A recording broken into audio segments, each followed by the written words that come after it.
Hello, friends, and welcome to a very special edition of Strictly Sports. Tonight, we are going to be recapping the 2019 NBA draft, and it's going to be just like how we do with the NFL draft. We're going to do the team by team grades for for all the picks, and we were supposed to do this last week, but unfortunately, some commitments came up, special commitments, and that's what led to us having to cancel our show last week. But we're all here tonight, and we're ready to get into it this time around. So with all that being said, let's dive on in and start it off with the the first team, and that is the Atlanta Hawks. The Atlanta Hawks. Let me. Okay. They selected DeAndre Hunter from Virginia, Cam Reddish from Duke, and Bruno Fernando from Maryland.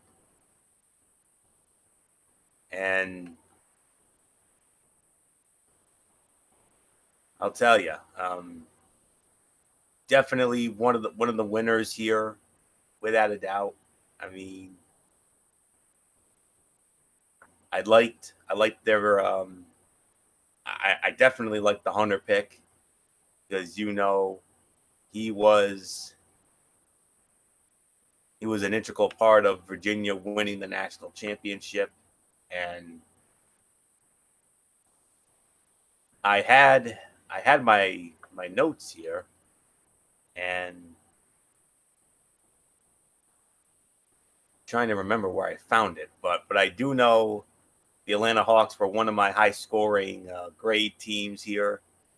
I believe I gave them an A on my score sheet, and that's exactly what I'm going to give them. I'm going to give them a solid A. I mean, I love the picks, and I'll get into a little more detail in just a moment. But I want to get it to good old MF Michael Fletcher here. I want to get MF in here and have his thoughts on it, and then Bullet goes. So MF, come on in. Um, I definitely remember solid A was my grade for the Atlanta Hawks. I'm trying to get my full detailed notes up here, but it's a little slow loading. So MF, if you could take the reins here for just a minute, and we'll take it from there. Okay. Um,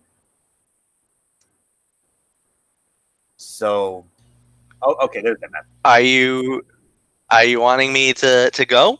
Is that what you want to do? Just give your thoughts. Take as much time as you need. I'm trying to find my thing here. I'm just trying to. It's just a little slow loading, so just take it for a minute. All right, that's fine. Well, okay, I'm gonna go like this. I'm gonna go like this. I hate to say this, but I kind of disagree with you, Anthony. I don't think the DeAndre Hunter pick was as glamorous or as great as it's gonna be. Um, the problem with Hunter is that there's not much upside on him. Unfortunately, I thought they reached to get Hunter. I don't think he's gonna be. Plus, on top of that, because of the fact that this was a trade, that was done with the Lakers, I kind of felt like Atlanta kind of reached to get DeAndre Hunter. Um, I don't think that was the necessary pick. I didn't like the pick at all. I did like though the second pick that they made with Cam Reddish. Now that was a good pickup for them. I thought that was a solid.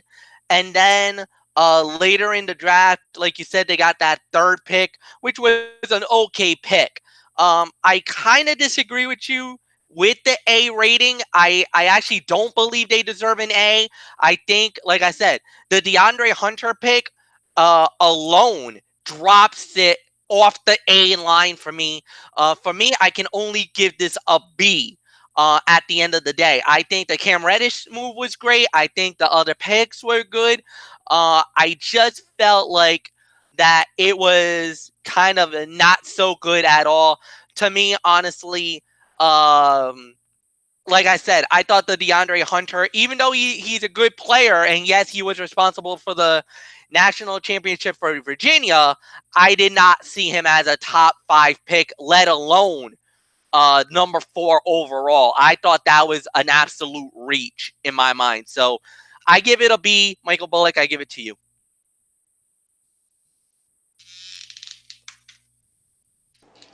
Yeah, I'm gonna go with MF here. I'm gonna go with a B as well. I mean, yeah, the DeAndre Hunter pick. I mean, I think it was a reach as far as I'm concerned as well. I mean, and here's the other thing: the Atlanta Hawks they gave up a lot, which was to me too much for DeAndre Hunter. I mean, giving up picks numbers number 8, number 17, and number 35. So yeah, the Cam Reddish pick I like as well. Yeah, so and I like the other pick they had in Bruno Fernando from Maryland, but the DeAndre Hunter pick, I'm sorry. I mean, he's a good player. I mean, no doubt about it, but I just think the Hawks gave up too much to get him. So will it backfire on him? We're just gonna have to wait and find out. But for right now, I agree with Fletch. It's a solid B for me. So, Florio, I don't know if you're ready with the. Yep. I am. All right, You know so what? Hold on, Anthony. Hold on. Let me give you I want to hit this synopsis quickly and then I'll give it to you. Michael Bullock hit the nail on the head. The Hawks gave up a lot, too much for Hunter, just to move up 6 spots and to give up picks 8, 17, and 35. It's hard to know what Reddish is after he was overshadowed by Zion Williamson and RJ Barrett, and there are concerns about his desire and ability to be more than just a spot up shooter at the next level. I actually will disagree with myself. I'm going to lower it. I'm giving the Atlanta Hawks a C. Michael Bullock, I know you'll agree with me with the C rating. I'm reading the same thing like you are, Fletch. So I'm going C for the Atlanta Hawks. All right. The number 4 pick may have flown around the country over the last few days, but it ultimately landed in the hands of the Atlanta Hawks. While not high enough to draft one of the supposed surefire top 3 picks, DeAndre Hunter is sure to fit nicely into the rebuilding project the Hawks are in the midst of. Standing 6'5" with a ridiculous 7'2" wingspan, Hunter's got the frame all NBA teams search high and low for that can defend multiple positions. In helping the University of Virginia to a national title, he shot 48.3% from beyond the arc, with a high floor that will have him immediately contribute as a high-end 3 and D player. Cam Reddish spent his one season at Duke in the shadows of flashier teammates Zion Williamson and RJ Barrett. This admittedly affected his overall production as a freshman, but the potential is certainly present with a player still just 19 years of age. He's got great length that will pair nicely next to fellow draftmate Hunter on the perimeter. Despite shooting just 33.3% from distance, Reddish has a smooth outside stroke and does a great job of making reads as an off-ball threat. Bruno Fernando is an intriguing athletic big man who blocked 1.9 shots per game last season. Atlanta already had a bright future. With their activity on draft night, the Hawks managed to snag their ideal guy in Hunter, while also having high ceiling prospects to grow next to young studs Trae Young, Kevin Werther, and John Collins. So it's a disagreement here. It's an A for me. So let's move on to Michael Bullock's team, the Boston Celtics. They selected Romeo Langford, number 14, Grant Williams, number 22, Carson Edwards, number 33, and Tremont Waters, number 51. So MF, let's start it with you here. Boston Celtics, Michael Bullock's team. How'd they do here? All right. Well, I'm going to say this. Langford could be a star in the NBA. The problem is not really good in the 3-point shooting range. He shot 27% from deep three. Williams is undersized and may not have the athleticism to defend the 3-point shots. And then Edwards and Waters, respectively, are small guards with the ability that may or may not really translate in the NBA. They get, I know what they've been doing is trying to restack the deck because of the fact that they're going to lose a lot of players in free agency. As many of you guys know, Kyrie Irving is good as gone. Al Horford sounds like he might be on the outs as well. And I'm going to say this. It was good, not great. It was average and mediocre at best. Sorry, Bullock. I got to say it. I can only give this maybe a B- to a C for your Boston Celtics. It's all yours, brother. Yeah, I mean, as much as I like the Celtics, to me, it was good, but not great as well. I agree with you. It's a C for me as well. I mean, you pretty much hit the nail on the head when it comes to what you said about their picks. So I'm not going to get into any more details. So, Florio, it's yours. The Boston Celtics may be in the midst of a tumultuous time prior to the start of free agency, but it looks as though they're fully prepared to say goodbye to Kyrie Irving with their first pick of this draft. Romeo Langford showed a natural ability to score the ball in Indiana last season. A smooth 6'4" wing player. He can great space off the dribble. He can get great space off the dribble and get to the rim with a quick first step. He averaged 16.5 points a game on mostly raw talent. Slotted next to youngsters Jason Tatum and Jaylen Brown. They'll have to get accustomed to playing off the ball in what is heading towards a rebuild in Boston. With Al Horford all but certain to be playing elsewhere next season, Celtics also made sure to find a possible replacement for the 5-time All-Star in Grant Williams. Tennessee ran its offense through the 20-year-old last season and was rewarded with passing instincts that led to 3.2 assists a game. Taken 33rd overall, Carson Edwards has all the makings of an elite six-man. His size makes him difficult to trot out against starting-level competition, but his 24.3 points a game make him an intriguing option to control the second unit. Boston's last pick of the night was Tremont Waters, a miniature 5'11" point guard with quick hands that led to 2.9 steals a game last season. After sitting on the cusp of contention, the C's appear to be headed back towards a more natural rebuild. None of these prospects will likely turn any heads, but the sheer number of players acquired by the Celtics was a shrewd move for a team with minutes to give out.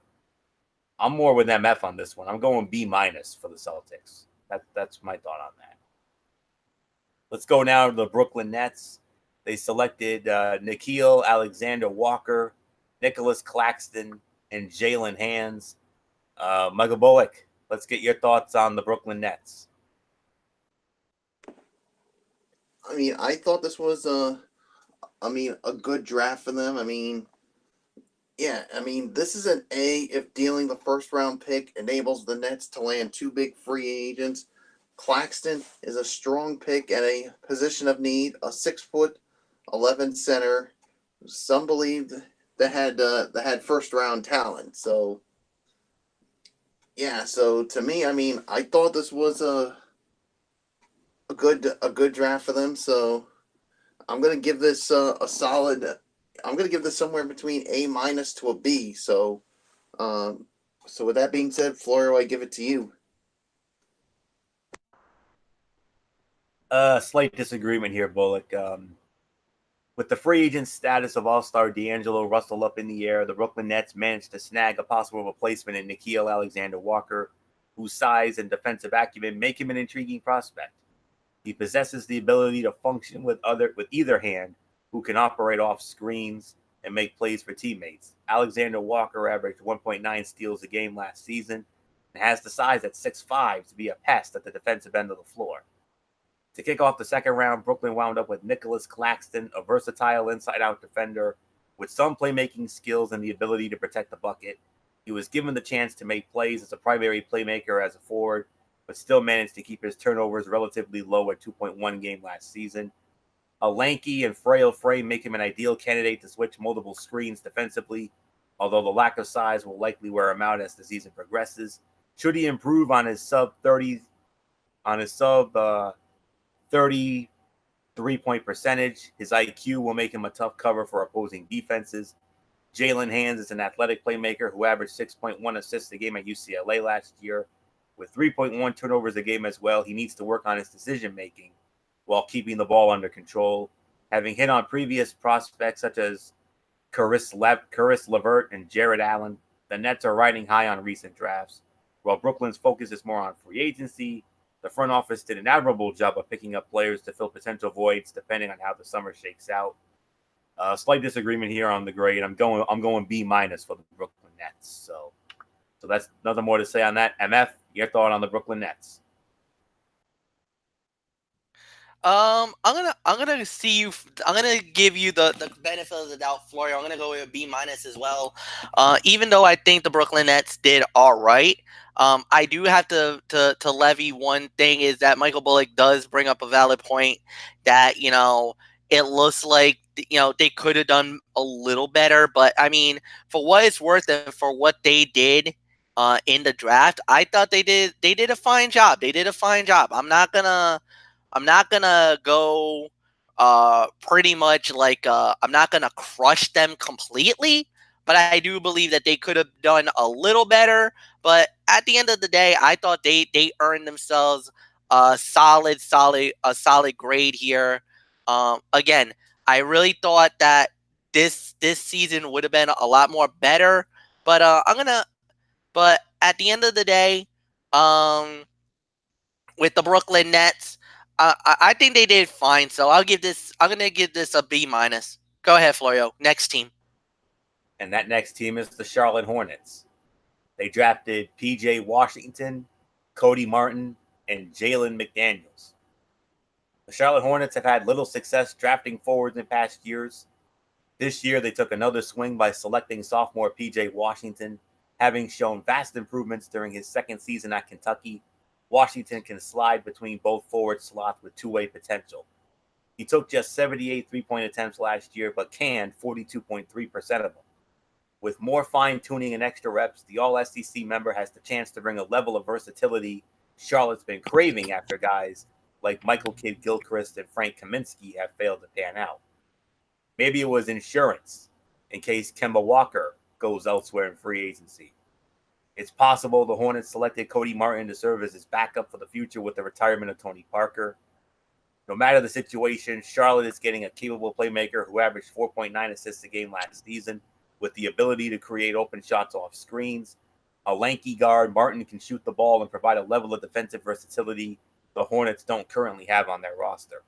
Jalen McDaniels may have the size of a forward at close to 6'10", with a 7-foot wingspan, but he possesses a quick first step with the ball in his hands and has the form necessary to develop into a capable outside shooter. The direction of the Hornets franchise could look very different by the start of next season, and they don't do themselves any service by remaining mediocre. Washington should pair nicely with Miles Bridges on the wing, while Cody Martin may find himself with extended playing time should Kemba decide to take his talents elsewhere, Boston.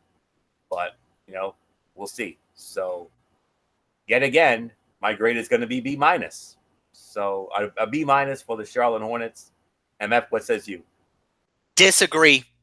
Half of the Hornets draft was brilliant, half was bad. I think getting PJ Tucker at number 12 is gonna look like a steal in the next few years, and I very much dig taking gambles on Cody Martin and Jalen McDaniels. But Martin at 36 was a little bit of a too rich for my blood, and McDaniels is a big man that doesn't play physical and struggles at the block shots consistently. Ultimately, if Washington hits, then this will wind up being a major success for the Charlotte Hornets and for Michael Jordan. Unfortunately, I disagree. C for the Charlotte Hornets. Michael Bullock, it's yours. Yeah, I gotta say this is a C for me as well. I mean, the Martin pick, I didn't like that. I mean, his versatility and playmaking skills and defensive should be enough for him to contribute. Washington has the motor and athleticism to overcome the challenges as an undersized power forward. So, yeah, so to me, it is a C. So, nothing more to say. I'm just going to give it to you, Florio. And I think the Chicago Bulls are next. They are. Chicago Bulls, next up, they selected Kobe White, number 7, and Daniel Gafford, number 38. It's only fitting we start with MF because we all know the Chicago Bulls and the history with MF. So MF, I mean, I bet you, if I know you, I bet you love the Kobe White pick. Chicago got their point guard of the future with Kobe White and staying put at the number 7 pick. Also, a potential gem at 38 with Daniel Gifford. White's a speed demon who score it well in Chicago, and Gifford's at rim specialist capable of throwing down lobs from outer space, chucking shot attempts from orbit. I'm gonna say it. An impressive haul, just staying put, not panicking, and not going crazy amidst the chaos that was the NBA draft. I gotta say it, for once, Guard Foreman and John Paxson, you've pissed me off so many times, got me really revved up, even got me to boycott you guys. But I will give it the devil is due. You did a great job with this draft. This was a B+ to an A- rating. The Chicago Bulls was one of the winners of the NBA draft. Well done, Chicago. Mike Bullock, I give it to you.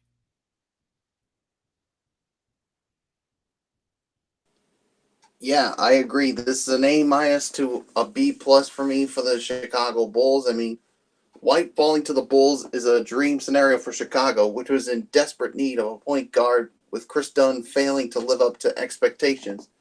An inside-out duo of White and Lauri Markkanen is a start. So, yeah, so there's really nothing more for me to say. It's a B+, A- to a B+, I should say. Florio, what's yours? I'm with MF on this one. Despite housing a fairly recent lottery point guard in Chris Dunn, Chicago Bulls have been in a desperate search for a long-term solution at the point guard position. In Kobe White, they seem to have nabbed their man. A speedy floor general who averaged 16.1 points a game at UNC last season. He's at best when given the freedom to create on his own.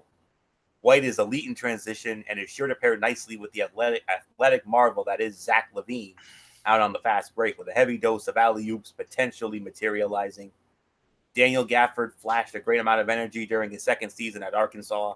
The springy 6'10 big man is an ideal lob target near the rim who can set the screens necessary to get himself open. Great defensive instincts, also had him average 2 blocks a game. White gives the Bulls their point guard of the future next to an already intriguing roster of youngsters. For a team with a talented front court and special wing scorer, nailing down that positional need was the one and only task that needed to be taken care of for Chicago. It got done, and the organization has a better long-term future for it. B+ is my grade for the Chicago Bulls. So now let's move on to the Cleveland Cavaliers. They selected Darius Garland, Dylan Windler, and Kevin Porter Jr. Michael Bullock, we started with you. Your thoughts on the Cleveland Cavaliers? How'd they do? Yeah, I mean, to me, I mean, I don't know how to feel. I mean, to me, this is a boomer bust draft if there ever was one. Garland is coming off of the knee surgery that limited him to 5 college games in his lone season at Vanderbilt, and plays the same position as Colin Sexton, last year's first-round pick. Porter has top 10 talent, but dropped as the result of makeup and injury questions. So, I mean, no disrespect to some of these picks, but I think the knee surgery that Garland's coming off of does have some concerns for me. I mean, he was only limited to 5 college games in just his lone season. I mean, that's got to be a little bit of a concern. I mean, we don't know how he's going to be when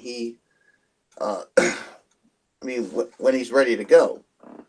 If he's healthy, I mean, it could be a steal, but for right now, I got to be concerned about it. And the same can be said for Kevin Porter Jr. So, to me, until I see something from some of these picks, it's a C+ for me. I know I'm probably going to get some disagreements, but hey, that's just how I feel. Flory, what's yours?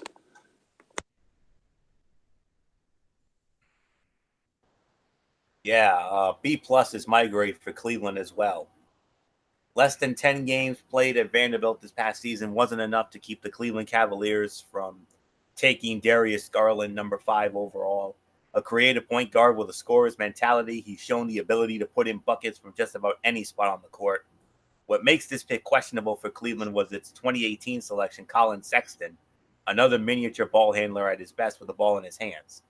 Their fit next to each other will certainly be a talking point among Cavs fans, a pairing that can hopefully be more Damian Lillard and CJ McCollum rather than Luka Doncic and Dennis Smith Jr. With the 26th pick, Cleveland managed to snag a player who wildly impressed as a senior at Belmont in Dylan Windler, having averaged 21.3 points on 42.9% shooting from deep. He projects as a capable outside shooter who is sure to pick up a thing or two from fellow stretch forward Kevin Love. To round out the first round, Cleveland decided to make a trade with the Milwaukee Bucks and swing on Kevin Porter Jr., the flashy scorer who brings with him tremendous upside. He's got a great frame that should translate to the NBA level, with handles and instincts that allow him to get by defenders.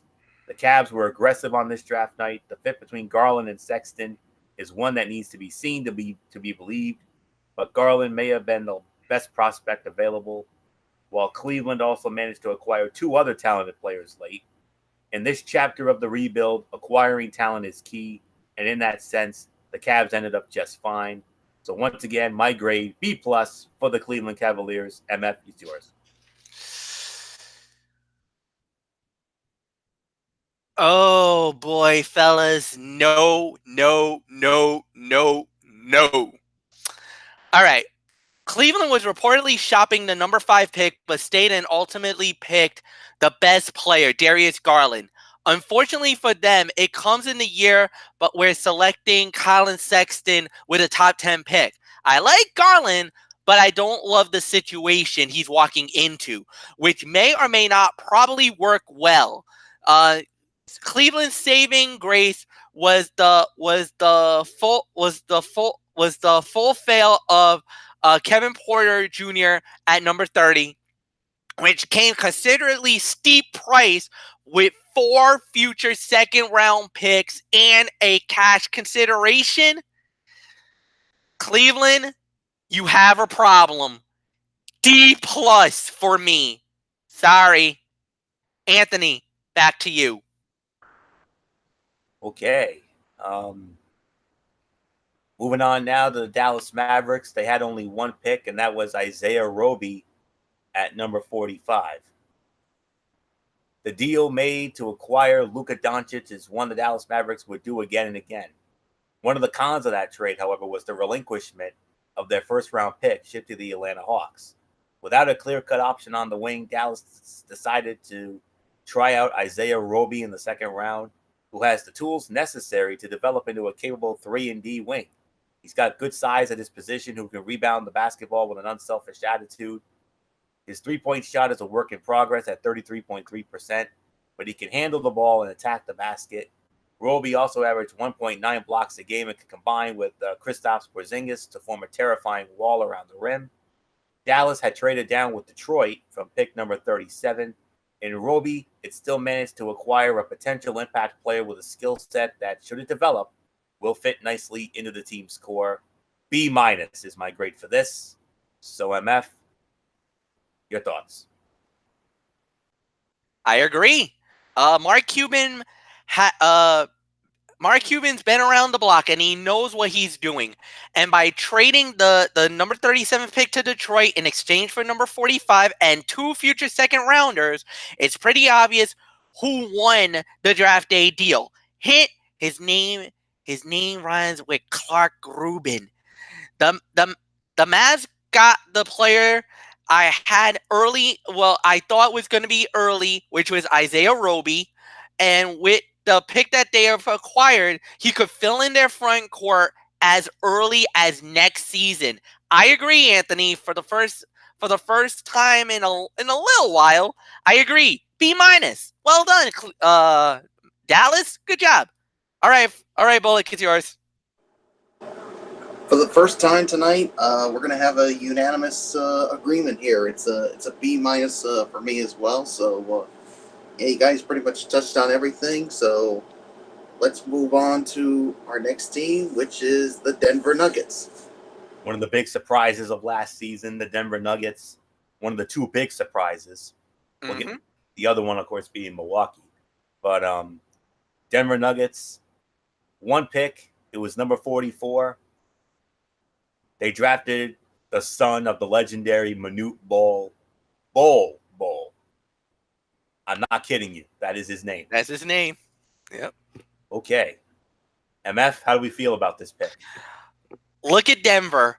Swing for the fences. A year after taking injury-prone Michael Porter Jr. in the lottery, the Nuggets pulled a similar yet more surprising stunt on Thursday night by drafting Bol. Seconds after the Miami Heat drafted him with the number 44 pick for a future second-round pick and draft consideration and future cash considerations. Is he worth the risk? He's worth the risk, even if it's a significant risk. 7'2", 208 pounds with a wingspan that is over 8 feet. This guy is a block machine.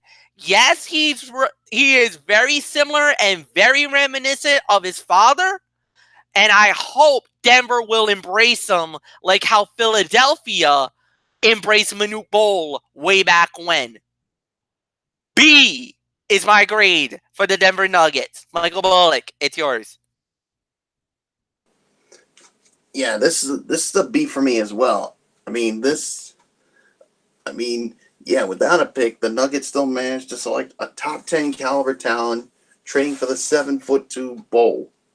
This was a smart gamble for a player, albeit with health and character concerns, that should have gone well before number 44. So, yeah, if this guy can turn out to be what he was in Oregon, a 7'2" guy that can get some block shots and get some defensive and maybe offensive rebounds as well. This could make Denver look even more dangerous than what they were last season. So it's a B for me. So Florio, it's yours. Denver Nuggets failed to draft in the first round after last summer's salary dump of Kenneth Faried forced their pick into the hands of the Brooklyn Nets. And making up for lost times, they made sure to make a splash in acquiring Bol from the Miami Heat with pick number 44. At one point expected to be a top selection, Bol has tremendous upside as another example of the versatile big men that continue to roam across the NBA. Before suffering a foot injury after just 9 collegiate games, he put up 21 points, 9.6 rebounds, and 2.7 blocks a game. The son of Manute Bol flashed an outside jumper and canning over half of his 25 attempts from beyond the arc. Concerns about his fail frame and mental makeup had Bol fall as far as he did after most had him landing somewhere late in the first round. Denver is no stranger to taking risks, having selected Michael Porter Jr. last year after a number of teams passed on the injured forward with depth across the board. The Nuggets can bring their latest project along slowly without much riding on his success. Should the 7'2" big man bring anything to the table, it will only help Denver in its continuous rise up the NBA relevancy ladder. So it's a solid B for me when it comes to the Denver Nuggets. So let's move on to our next team, Detroit basketball, everybody. The Detroit basketball Pistons, and they selected, bear with me on the names, I'm not the best pronouncer, Sekou Doumbouya, Davidas Servidas, and Jordan Bone. That's who they selected with their respective picks. I believe it's Bullock who starts it off here. So Michael Bullock, your thoughts on these 3 picks for the Detroit basketball Pistons? Yeah, I mean, the first 2 picks will determine the Pistons draft, but as unlikely we know about them for some time. Boya is raw, but experts saw him as a top 10 talent. Zaribnis may not play in the league this year, needing time to develop before he's ready. I mean, yeah, when it comes to this, I mean, I thought it was a good enough draft for them. I mean, the Roby pick and also with Bone as well. So to me, it's a B plus. Florio, it is yours. B plus, you said, Bullock? Is that what you said? Yeah, that's what I said. I'm sorry, I have to disagree here. What Sekou Doumbouya may lack in tangible statistics, he makes up for an untapped potential for the Detroit Pistons at 15th overall. A burly 6'9", listed at 230 pounds. He'll have little issues in dealing with the men of the NBA from the start. His imposing size, along with solid mobility, is sure to translate at the defensive end, where he'll likely be tasked with guarding a number of different positions. Doumbouya lacks any go-to options offensively and will have to rely on pure energy and hustle early on in order to make an impact.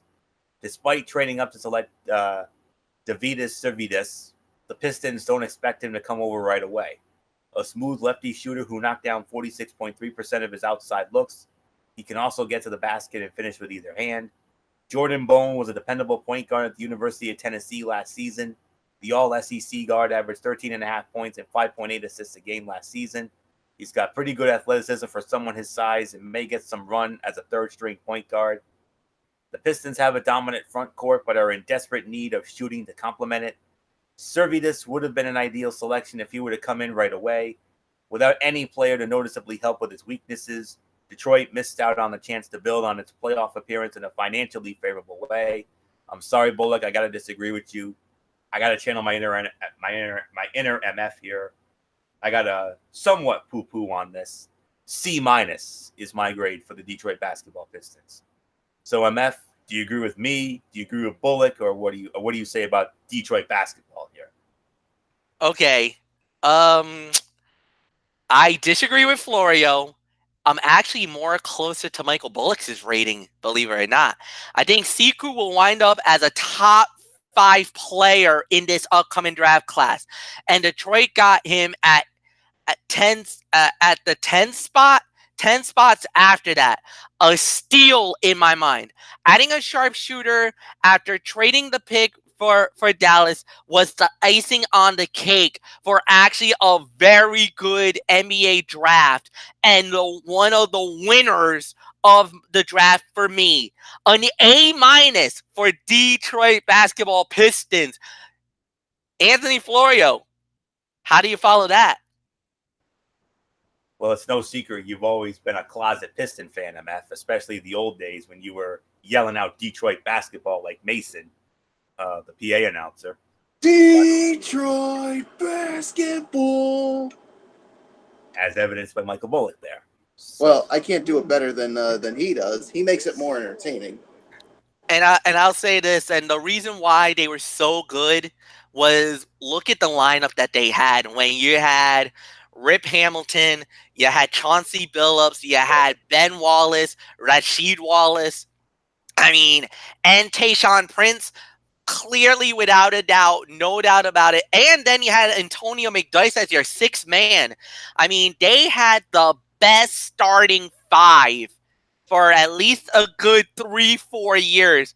Even though they were main rivals of the Chicago Bulls, but that lineup probably rivals the bad boy Pistons of the 1990s for probably one of the best starting 5s in NBA history.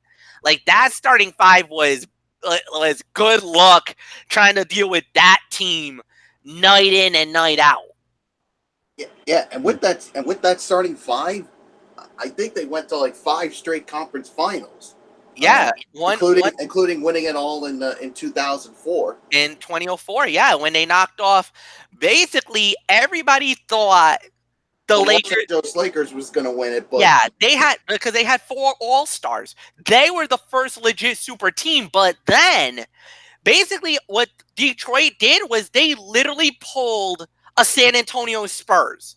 They went and they won it as a team, not a collection of all-stars, not any Nogs or Divas. They won it like a team. They won it the right way, the honorable way. Yes. Something like what the Toronto Raptors did this past year. Oh, yeah. They won it as a team. That's exactly right. So that's a story for another day. But let's move on to the team that the Toronto Raptors defeated in the NBA Finals. The now former NBA champions, the Golden State Warriors. They selected Jordan Poole, Alen Smailagic, and Eric Paschall. So I believe I started off here. So despite an explosive starting lineup, likely with 4 future Hall of Famers, the Golden State Warriors lacked production and explosion off the bench. Jordan Poole averaged just 12.8 points a game at Michigan last season, but what he brings to the table is sure to help the Dubs remain relevant next season. Poole proved capable of operating both on and off the ball, shooting 36.9% from the 3 line, with explosive athleticism that allows him to relentlessly attack the bucket. He can break down a defense and make plays with the shot clock winding down. Golden State would then trade up in the second round to select G League forward Alen Smailagic, a member of the Santa Cruz Warriors. Smailagic didn't put up great numbers, but has the tools to develop into a solid pick and pop big. At 6'7", weighing roughly 254 pounds, Eric Paschall stands in the mold of new teammate Draymond Green. His size doesn't take away from his quick first step that will surely help him in Golden State's switch-heavy defensive scheme. Like Draymond, the former national champion, has also proven to be a solid playmaker both off the dribble and screens. The Warriors appear fragile for the first time in a long time, but Steve Kerr has never been afraid to give his new guys some run. With 3 draft picks, he's hoping to infuse some much-needed youth and energy into an aging bench that will hopefully perform better than last season's second unit. So, with all that being said, theme of the night for me, B- for the former NBA champions.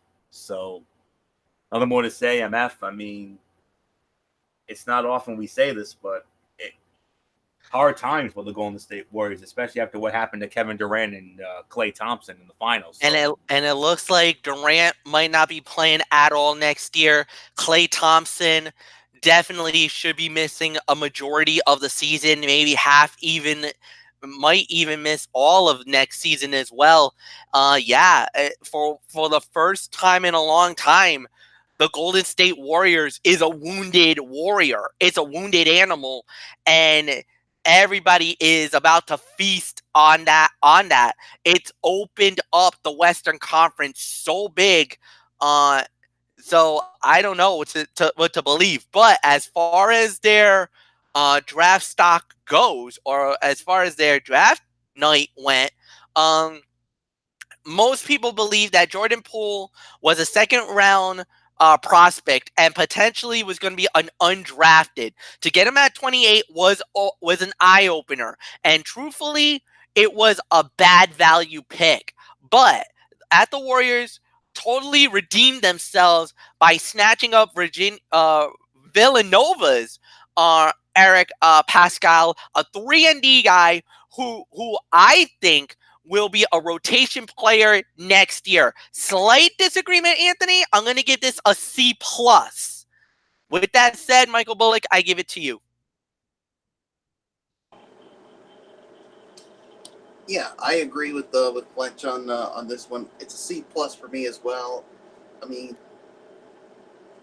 Poole. I mean, he was a reach late in the first round, a one-dimensional player who, while he could shoot, will struggle in other areas.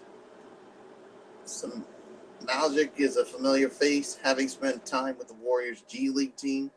Neither player is likely to contribute next year, Pascal though should as a backup at either forward spot able to fit into the Warriors' selfless ball moving system. So yeah, so it's a C plus for me when it comes to the Warriors. I mean, and yeah, like you said, for the first time in a while, I mean this Warriors team, they may be going through some hard times. I mean, like you said, Kevin Durant.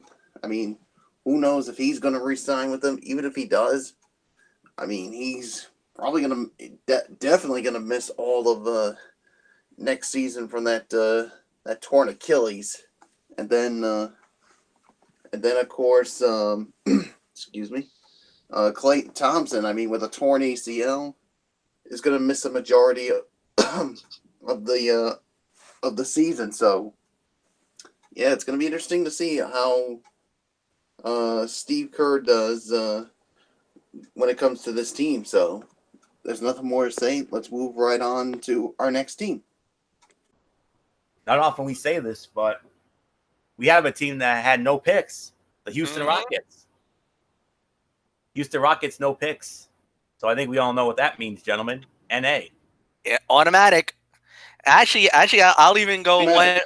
I'll actually go one further on this one, because one of the guys, and I'm gonna credit one of the good guys from CBS Sports, because this is what they said about it. No, you didn't nap through the Rockets portion of the NBA draft. There was no Houston Rockets portion. I'll give them a good grade for not doing anything, but I can't fail them for not screwing up anything. Either way, here's a hall pass for the Houston Rockets. 1 and 1 only. Next. Okay. And that next team is the Indiana Pacers. 1 pick. It came in at number 18, and they selected Goga Bitadze. Bear with me on the pronunciations. So, I believe it's MF who starts off on this one, because I had the Warriors last, and the Rockets had no picks. So, yep. So MF, what do you think of this kid? The Pacers offloaded a lot of their second round picks on Thursday, leaving them with only 1 pick in the first round, number 18. And boy, did they make that count. Getting Goga Bitadze, an offense assassin from overseas who was simply too much value to pass on here. He could be a franchise center, and Indiana got him at a discounted rate outside of the draft lottery. B+ for the Indiana Pacers. Michael Bullock, it is all yours, my brother.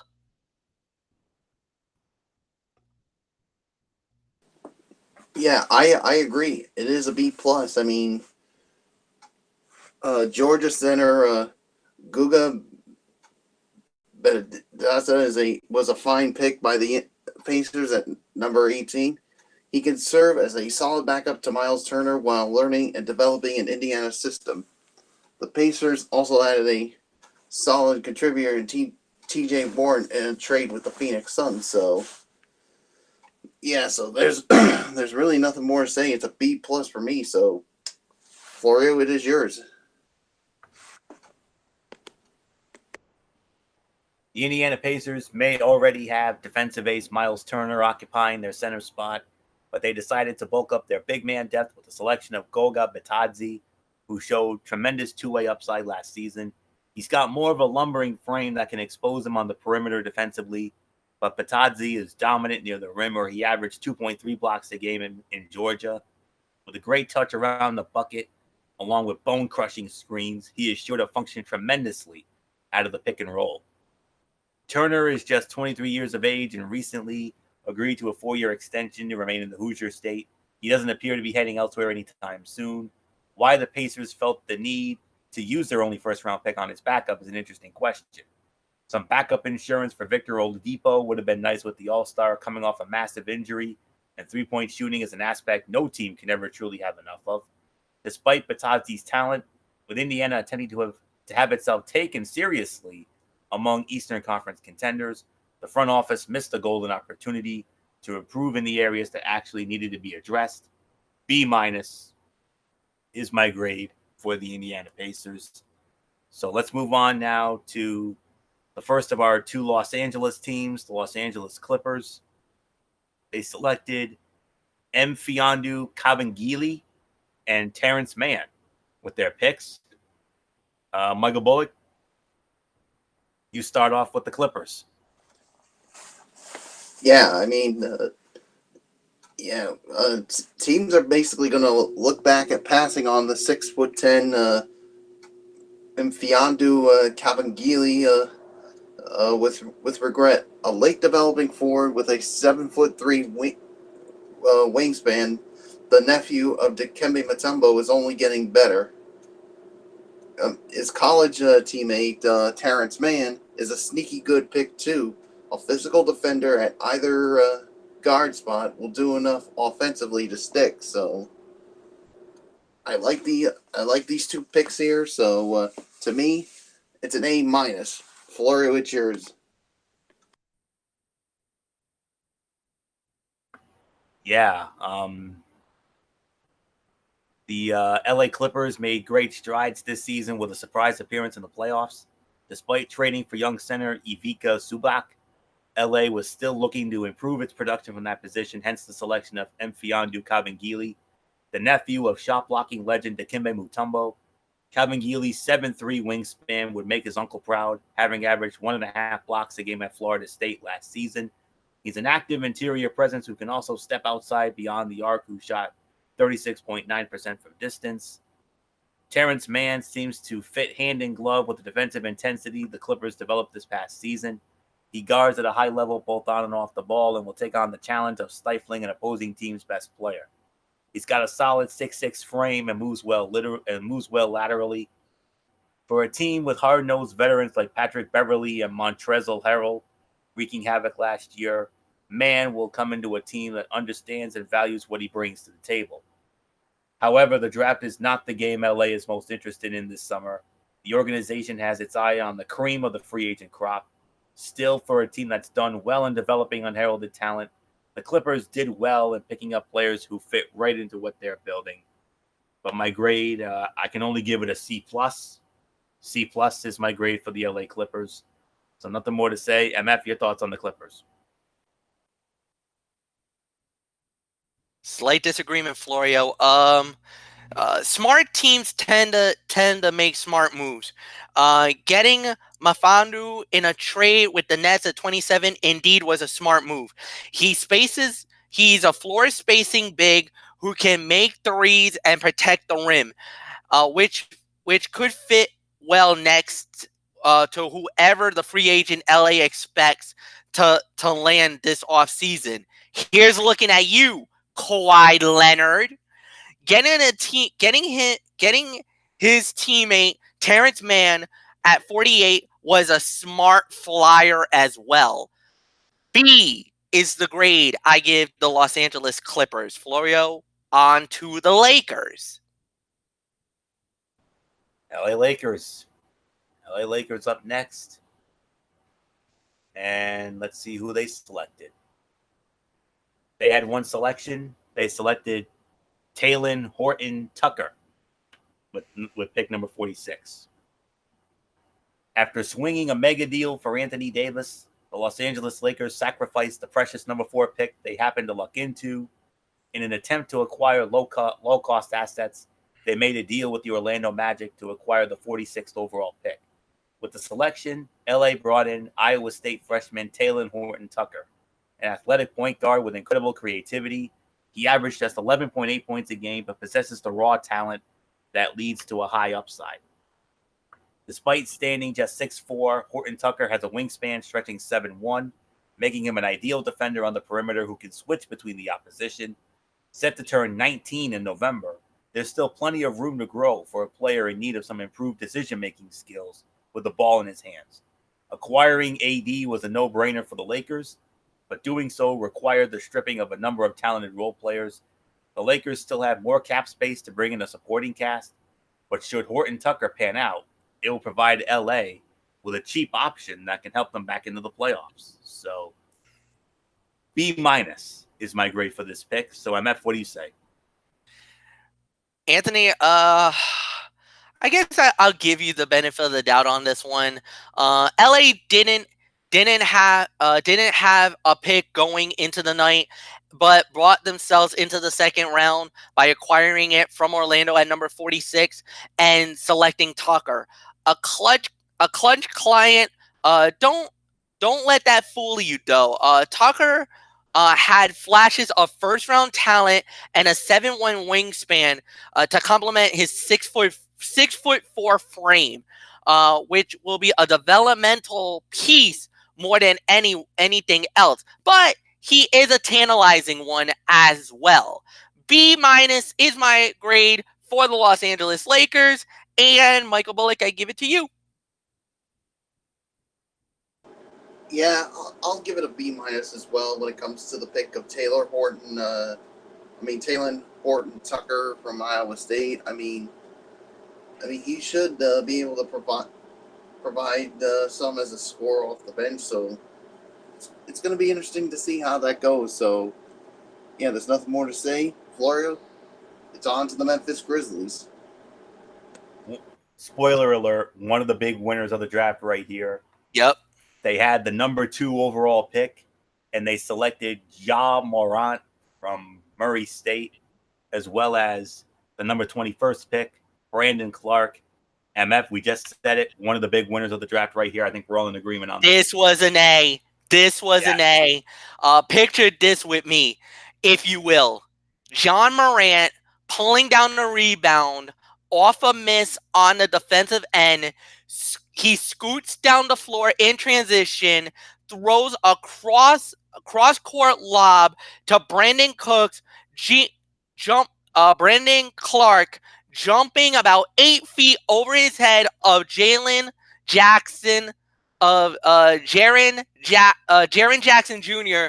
to throw down a massive lob. Sound crazy? Okay, maybe a little. But the possibilities are now unlocked for the Grizzlies, who had one hell of a night by getting Morant, who is by far, I believe, the best point guard of the future, and to pair him up with Brandon Clark from Gonzaga at number 21. Oh my God. Brandon Clark, John Morant, and you got a young nucleus in Memphis?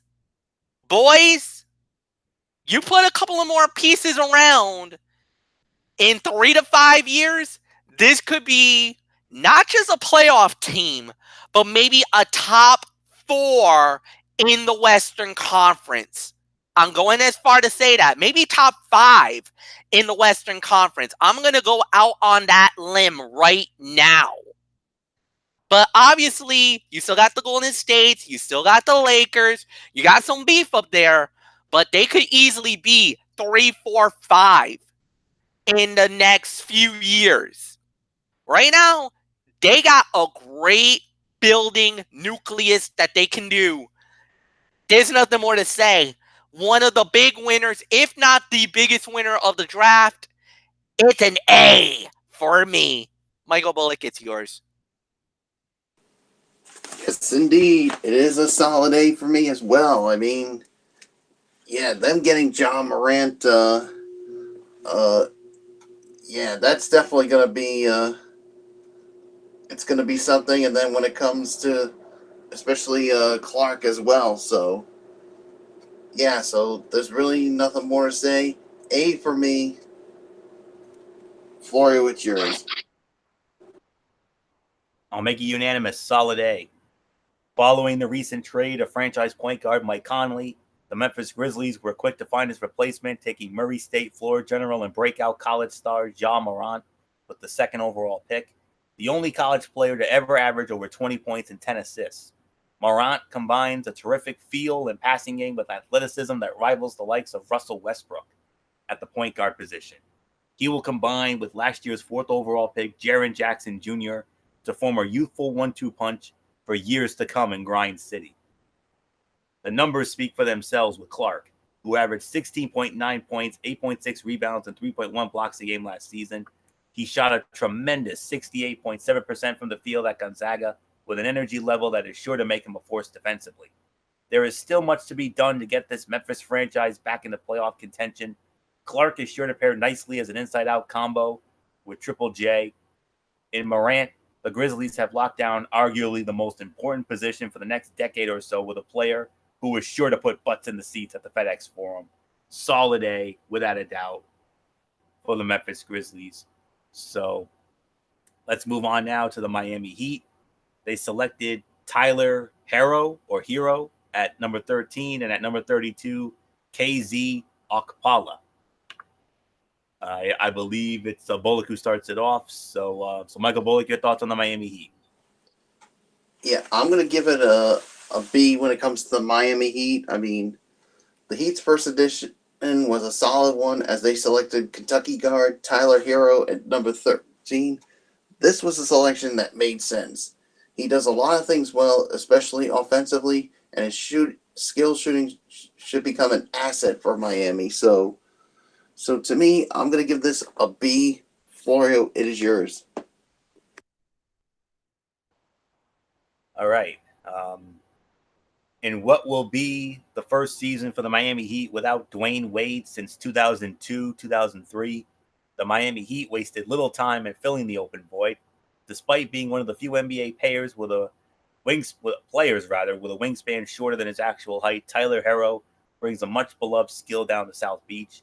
Having shot 35.5% from three during his lone season at Kentucky, Hero can get a shot off quickly and has proven great at relocating off the ball for open looks. His work coming off screens and handoffs will certainly need fine-tuning, but expect the 19-year-old to grow into a sniper role as his NBA career progresses. Pat Riley has done an interesting job in assembling Miami's roster with a collection of solid role players, but no one guy to lead them. Their skill sets overlap, and there doesn't seem to be any cohesion offensively. While unlikely to develop into even an all-star, Hero is exactly what the Heat need at this point in time. He'll enter into a game and unclog some of the mess Riley's created by functioning off the ball, with a sole purpose to provide spacing to a team in desperate need of it. A near 6'10" forward with an almost 7'2" wingspan, the tools are in place for KZ Okpala to dominate at the defensive end, both on the perimeter and maybe after some added weight as a small ball center. So I agree with you, Bullock. It's a solid B for me as well when it comes to the Miami Heat. So, MF, are we going to make it unanimous or are you going to disagree here? B for me, nothing more to say. Let's move on to the next team. Fair enough. And, well, for the second time, we have a team with no draft picks. Well, here's the story about the Milwaukee Bucks. To me, who, of course, in my opinion, the biggest surprise in the NBA this past season. They came out of nowhere and finished with the best record. They produced the league's MVP in the Greek Freak. So they appeared all set to make a selection, slotted at 30th overall. This was until a trade opportunity presented itself, one the organization couldn't pass up as it heads into an important free agency period. Along with guard Tony Snell, the Bucks traded their number 30 pick to the Detroit Pistons in exchange for forward John Lure. So I guess technically we could say no picks right here. So would we consider this an NA once again? This is automatic NA. Yeah, this would be an automatic NA. Yeah, NA for me as well. Okay, so yes, coming off a season in which they won a league best 60 games with an appearance in the Eastern Conference Finals. Very important, when considering the upcoming free agency of the Greek Freak in 2021. So, we'll see what happens. So, the Milwaukee, it's an NA. So we move on next to the Minnesota Timberwolves. And the Minnesota Timberwolves selected Jarrett Culver and Jalen Noel. So I believe I start this one off. So the Minnesota Timberwolves weren't expected to pick until number 11, but a pre-draft trade with the Phoenix Suns got them into the top 10. Texas Tech's Jarrett Culver doesn't stand out with any one trait. Instead, he's risen to prominence with a tremendous all-around game that can translate to a number of different areas around the court. Averaging 18.5 points, 6.4 rebounds, and 3.7 assists a game, his production won't be tied to his scoring output. On a team with ball-dominant options in Karl-Anthony Towns and Andrew Wiggins, the ability to contribute off the ball is important. With starting point guard Jeff Teague entering the final year of his contract, Jalen Noel may be a possible long-term solution for Minnesota. Having averaged 16.2 points per game last season at Washington, he seems to be more of a scorer. Playing next to both Towns and Wiggins may have him alter his game in order to best suit his new team. The Wolves are in a state of flux after failing to build on their first postseason appearance in years. They possess a talented young duo capable of leading them in scoring, but lack the versatile intangibles necessary in today's game. Culver won't average 20 points, but Minnesota doesn't need him to. Instead, he can come and fill in the cracks where necessary at both ends of the floor. It might not look like much, but his impact may be enough to help jolt the Timberwolves back into the playoff picture out west for years to come. So my grade for Minnesota is an A-. So MF, how about it? Trading up from the number 11 pick to get Jarrett Culver at number 6 was brilliant. The Wolves could have gone point guard, but instead went for the best player on the board and a good fit alongside Karl-Anthony Towns to boot. Another smooth but under the radar came in the second when they snagged Jarrett Noel, the Pac-12 Player of the Year at number 43. This was a B+ for me, Anthony. So Michael Bullock, I give it to you. Oh yeah, this is definitely a B+ for me as well. I mean, Minnesota traded up to the number 6 spot to take Texas Tech guard Jarrett Culver, who was a solid choice to add to its lineup. He had a lot of success in college that should translate to him becoming a strong NBA player. The Timberwolves also added a solid player in the second round, taking Washington guard Jalen Noel at number 43. So B+ for me. Florio, let's move on to the New Orleans Pelicans. And we're going to have some fun with this one, especially since they have the top pick. Perhaps maybe the biggest winner of the draft right here, the New Orleans Pelicans. They had the number 1 overall pick, and to the surprise of no one, they selected the man right now, perhaps the best college player we saw last year, Zion Williamson from Duke, MF's boy, along with Jackson Hayes at number 8 and Marcos Luzada Silva at number 35. It's only fitting that MF starts off on this one because it is his boy.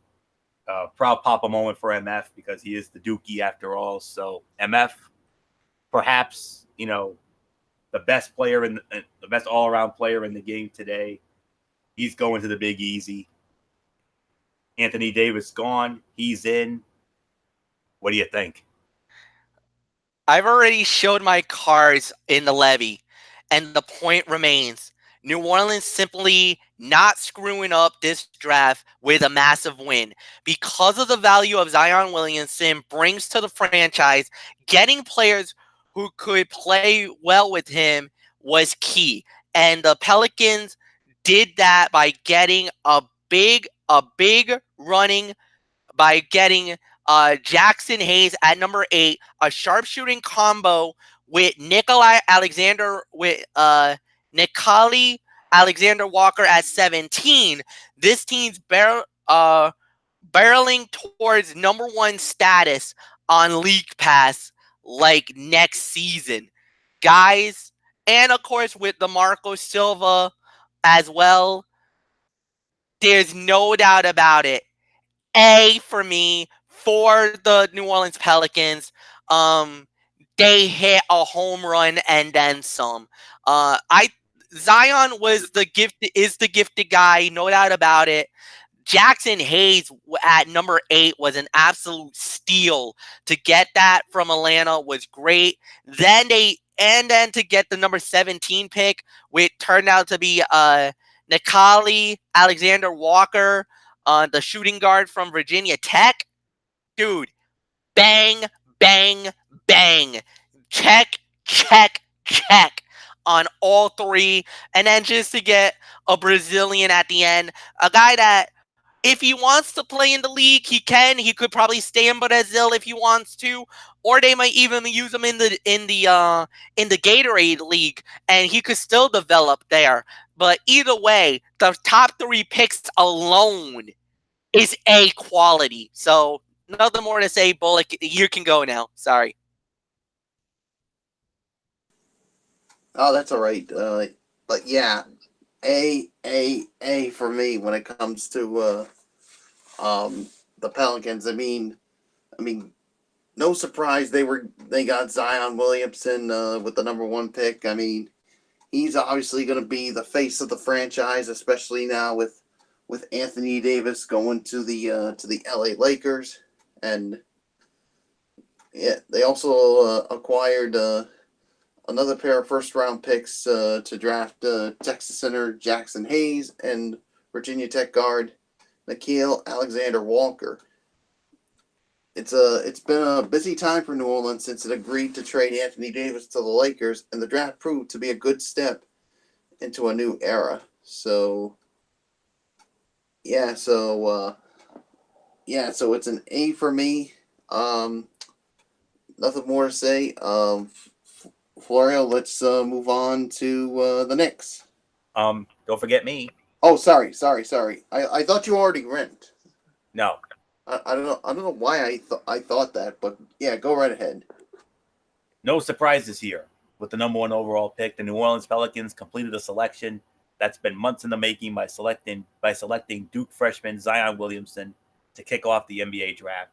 A unique blend of size, speed, and unseen athleticism, Zion is expected to come in and make an impact right away as both an inside presence and possible point forward.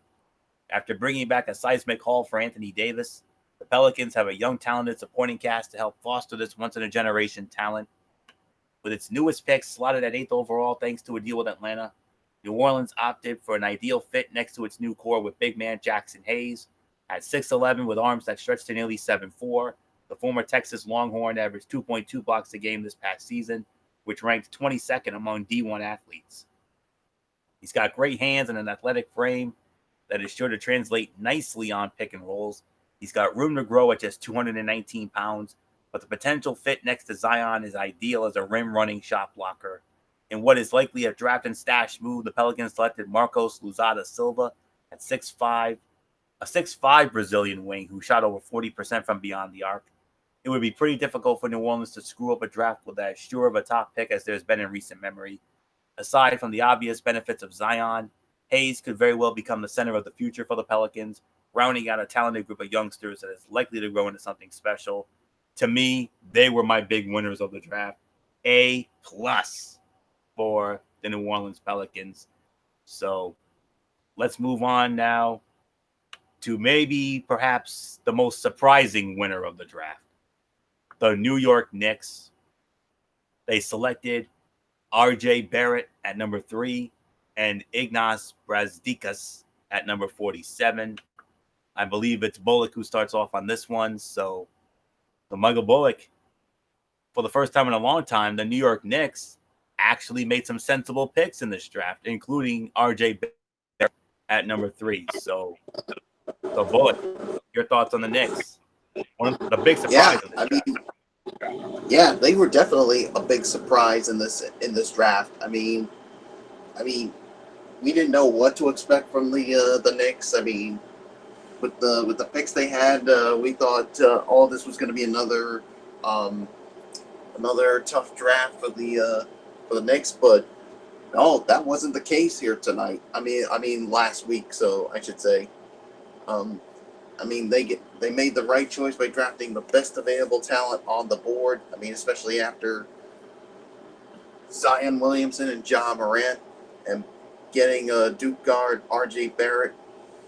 And then they later added a solid player in Michigan forward Ignas Brazdeikis at number 47 in the second round. So I consider this a solid night for New York, surprisingly. So, but let's be quite honest, guys. They still got a lot of work to do if they ever want to get back to being that team that that they once were a long time ago. I mean, especially that team that went to the NBA Finals a I can't believe I'm saying this, but 20 years ago, I mean, it was 1999. They last made an NBA Finals appearance. So yeah, so I'm gonna give them an A minus.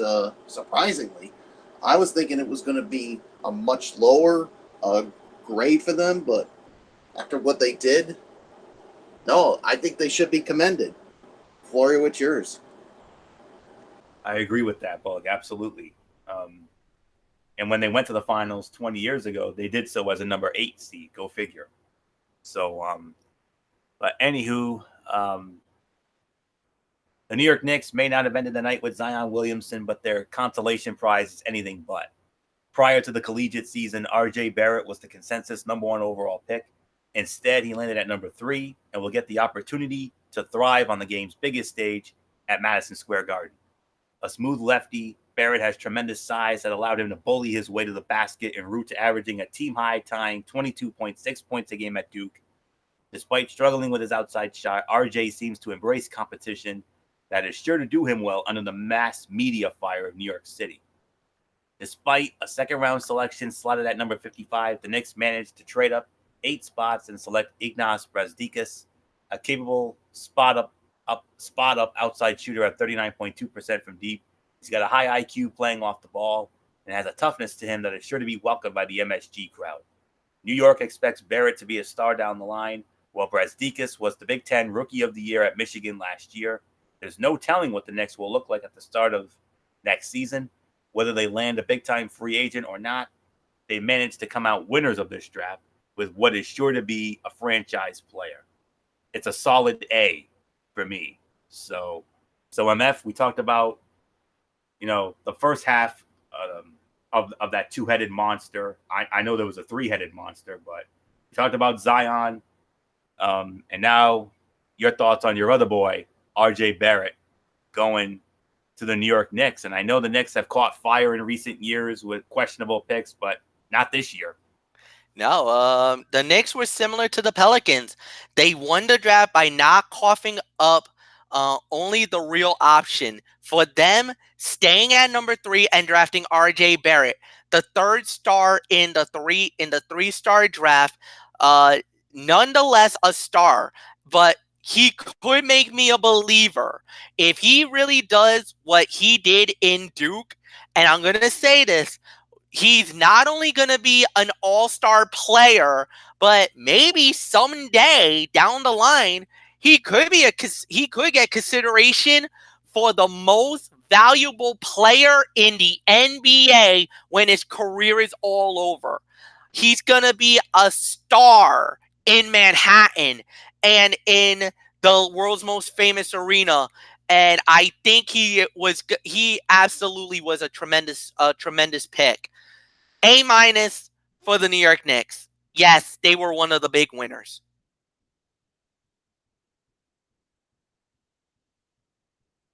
All right, let's move on now to the next team, and that is the Oklahoma City Thunder. And they selected, with their pick at number 23, Darius Bazley.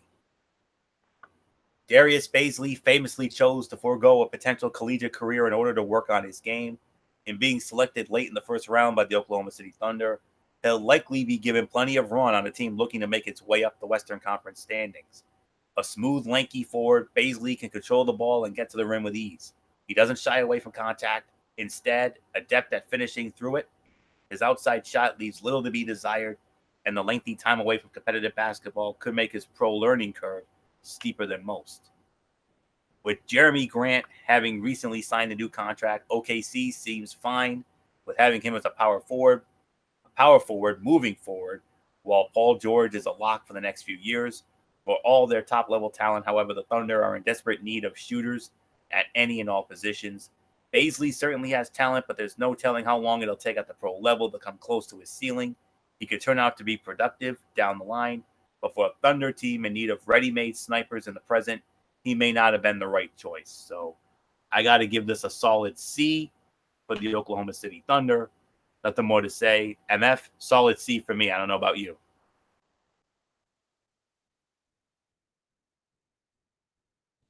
I agree. C is it. Thunder fans across Oklahoma probably had a collective, wait, who? When Baisley's name got called by NBA Commissioner Adam Silver, an unknown but skipped college, become a G League player, and a New Balance intern, making the $1 million salary while he was a year or two away from being to contribute physically.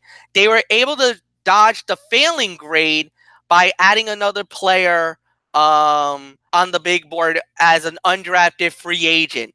So yeah, I agree. I'll give this a C minus. Nothing more. Michael Bullock, I give it to you. Yeah, I'm going to give it a C minus as well. So, yeah, there's pretty much nothing more to say when it comes to it. So, yeah, so let's move on to the Orlando Magic.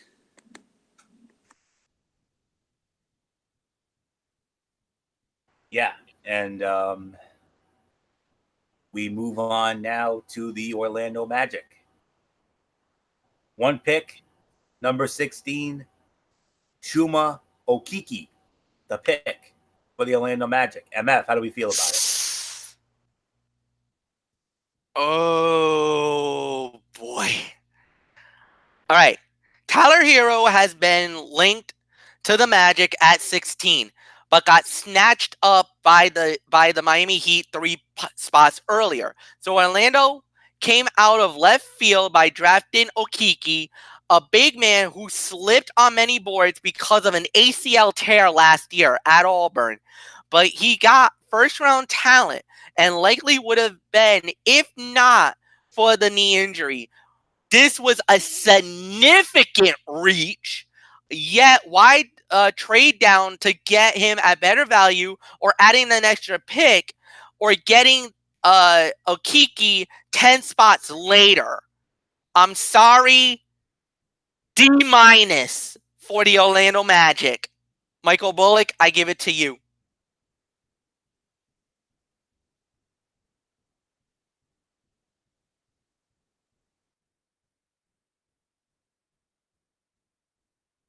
Bullock, are you with us? Oh, I just forgot to unmute my mic. So, yeah, so I agree. It's a D minus for me. So, yeah, I mean, I agree with everything that Fletch just said. So I'm just going to give it to you, Florio. In their first draft outside the lottery since 2012, the Orlando Magic were looking to improve on a surprise appearance in the postseason. In doing so, the number 16 selection of Chuma Okeke was an interesting step. Okeke projects as a potential impact two-way floor spacer down the line. He shot 38.7% during his sophomore campaign at Auburn. Combined with a 7-foot wingspan and advanced defensive instincts, he'll join the long list of Magic players with a similar skill set, including Jonathan Isaac and Aaron Gordon.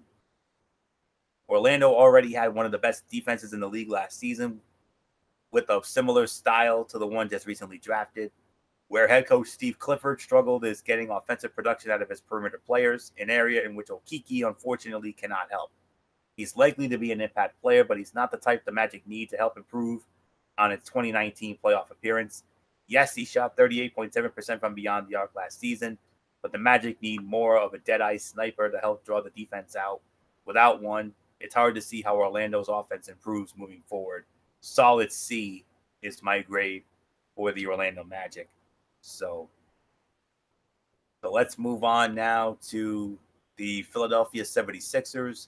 They selected Matisse Thybulle and Mariel Shayok. Michael Bullock, we started off with you. How did the Sixers do in your eyes? Well, the thing is, I mean, the 76ers, they entered the night with 5 picks. But here's the thing, I mean, they traded 3 of their picks away, and they only had and selected only 2 players. Washington forward Matisse Thybulle and Iowa State forward Mariel Shayok. The former is going to take some time to develop, while the latter likely won't be won't be a contributor for Philadelphia. So yeah, this is. I didn't like what they did here. I mean, they had 5 picks, guys. 5 picks. And they traded away 3 of them, and they only ended up selecting 2. No. I'm sorry. I don't like this. This is a solid D for me. Florio, it's yours. Yeah. One would think after the last time the Philadelphia 76ers made a draft day trade with the Boston Celtics, such a move wouldn't be soon repeated. Well, Philly managed to acquire the 20th overall pick from the C's going forward and selecting Matisse Thybulle, a 4-year collegiate player at Washington. Thybulle already projects to be a plus on the defensive end. He's got great athleticism, but also combines it with a relentless drive that has him dive for loose balls and hustle back on defense. A lanky wing, Mariel Shayok averaged 18.7 points and 4.9 rebounds a game at Iowa State last season. He also canned 38.6% of his looks from deep. Given Philly's need for versatility at every position along with a lack of depth, Shayok may get the chance to prove himself on a postseason contender. The Sixers were adamant about giving away multiple second-round picks in an attempt to retain as much money as possible, but the impending max contracts of both Jimmy Butler and Tobias Harris. That being the case, it made sense for them to ship off young talent despite the upside that may have gone with it. I'm not gonna poo-poo on it like Bullock did. I'm gonna be a little more generous here. C+. That's my grade. So I know MF's probably gonna disagree with me. He's probably gonna go with Bullock on this one. So MF, put me Well, on my misery. okay. I'm gonna meet you guys halfway. It's a C minus. I'm not gonna. I kind of am in the camp with Mike Bullock, but I do get the logic of you, Florio, where you're coming from. I'm just gonna meet you guys halfway. C plus is my grade. Nothing more to say. Let's just move on to the next team. And that team is the Phoenix Suns, and they selected Cameron Johnson and Ty Jerome. After trading down from the 6th overall pick, the Phoenix Suns made the first shock of draft night in selecting Cameron Johnson at number 11. The oldest player of the draft, Johnson is arguably the best shooter of his classmates with great size at 6'8". Having shot 45.7% on over 200 three-point attempts, he's already shown potential, darting off screens, and of course as a spot-up shooter. His experience as a senior at UNC is sure to help fill the void left by the recently traded TJ Warren, while also serving as a floor spacer for new teammates Devin Booker and DeAndre Ayton. In another trade with the Boston Celtics, Phoenix also managed to address its long-standing weakness at the point guard position with reigning NCAA national champion Ty Jerome. In leading Virginia to the top, he's shown a knack for making plays with the size to see over defenses at 6'5". Johnson may help space the court for his new teammates, but after acquiring floor spacing forward Dario Saric, why reach so high for him at number 11? Jerome is a solid point guard option who will get his teammates the ball, but the selection of Johnson caught everyone off guard, putting immense pressure on the organization to make sure he pans out. Solid C. That's my grade for the Phoenix Suns. MF, it's yours. I hate the pile on the downtrodden Phoenix Suns franchise, but who are we already dealing with? Popping goats in the front office, but this was a thing that happened. Phoenix traded the number 6 pick, which would have been Jarrett Culver, and Cameron Johnson and Dario Saric. That really happened.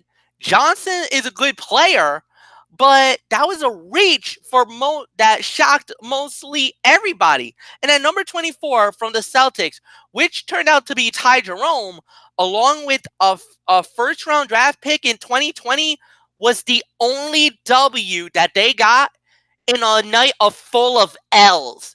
I'm sorry, Anthony. I disagree. D is my grade for the Phoenix Suns. Michael Bullock, it's yours. I'm actually going to go lower than that. D minus when it comes to the Suns. I mean, Fletch pretty much touched on everything, so I'm just not going to go any further. So D minus for me. Florio, let's move on to the Portland Trailblazers. Yep, Portland Trailblazers, 1 pick, number 25. They selected Nasir Little. MF, your thoughts? Sometimes you draft well and sometimes you get lucky and stumble into the draft well. That's what happened with Portland. After Nasir Little, a former McDonald's All-American who was actually the MVP and former top 3 prospect, slipped out of the lottery and fell into the mid-20s. And the Portland Trailblazers rightfully snatched him up at 25. Based on pure value, this was the steal of the night. It's an A grade for the Portland Trailblazers when they got Nasir Little. Good job, guys. Congratulations. Michael Bullock, I give it to you, brother. Yeah, I'm going to give them an A as well. I mean, they had only 1 pick, like you said, but they made the most of it by drafting Nasir Little. I mean, he's got a ton of potential, and it was the perfect choice by Portland that late in the first round. So I got nothing more to say. Florio, I give it to you. A slight disagreement, but I'll explain why. On a Portland Trailblazers squad in need of fillers next to its star backcourt, Nasir Little is a fitting selection for the front office at 25th overall. His 7'1" wingspan and 224-pound frame are ideal for switching on the guards while also allowing him to sprint back down low and wrestle with opposing bigs. To truly unlock his potential as a high-end valuable role player, Little must improve on his 26.9 three-point percentage. Until then, he's still got the physical traits to make an impact on the defensive end while wreaking havoc offensively off cuts and rebounds. The Blazers are coming off their first appearance in the Western Conference Finals in nearly 2 decades. Unlike after previous postseason failures, massive changes were not needed for a team that has what it takes in what has become a wide-open NBA landscape. In Little, they get a low-risk potential replacement for free agent Al-Farouq Aminu. Should he decide to go elsewhere or somewhere to pair with the Chief, Little is the type of guy who may not show up on the stat sheet. When assessing value for who helped bring home a win, don't be surprised to hear his name mentioned a lot in the coming year. I'm high on him. I'm just not as high as MF and Bullock are. B+. I will give it that. I will give it a B+. I'll meet you guys right around the middle there. So that's my thought on that. Let's move on to the next team. They are the Sacramento Kings. They selected Justin James, Kyle Guy, and Vanja Marinkovic. So it's Michael Bullock who starts it off. So Michael Bullock, your thoughts on Sacramento? Well, I guess we can say it wasn't a flashy night for the Kings as they didn't add a player until they had the number 40 pick. But they did pick up 3 solid players in the second round, taking Wyoming forward Justin James, Virginia guard Kyle Guy, and Serbian guard Vanja Marinkovic. Perhaps one of these players develops into a contributor for Sacramento. So, yeah. So to me, I think because of that, I gotta give it a C+. So, Florio, it is yours. C+. Well, I'm actually gonna go a little bit lower than that, Bullock, in just a moment. Without a first-round selection that went to Boston, the Sacramento Kings failed to get involved in this draft until the middle of the second round. Despite flying mostly under the radar, Justin James averaged a stellar 22.1 points, 8.5 rebounds, and 4.4 assists per game at Wyoming last season. He struggled with his efficiency, although that could be remedied with a lesser load offensively. Having traded back in a deal with the New York Knicks, the Kings would take Kyle Guy with one of the last picks of the draft. A national champion with Virginia this past season, he averaged 15.4 points and 4.5 rebounds a game while shooting 42% from beyond the arc. An undersized 2-guard, Guy is methodical with his movements and making sure his mistakes are minimal. He knocked down over 253 pointers during his time in college while posting percentage of 42.5.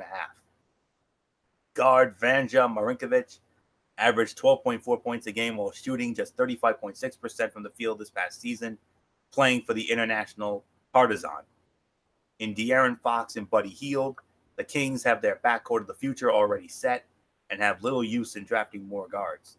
With Harrison Barnes having opted out and Willie Cauley-Stein set to hit restricted free agency, Sacramento missed out on the chance to take multiple flyers on players who could fill those gaps. Bullock, I believe, had it at a C+. I'm going to go a little bit lower than that. C- is my grade for the Sacramento Kings. MF, your thoughts?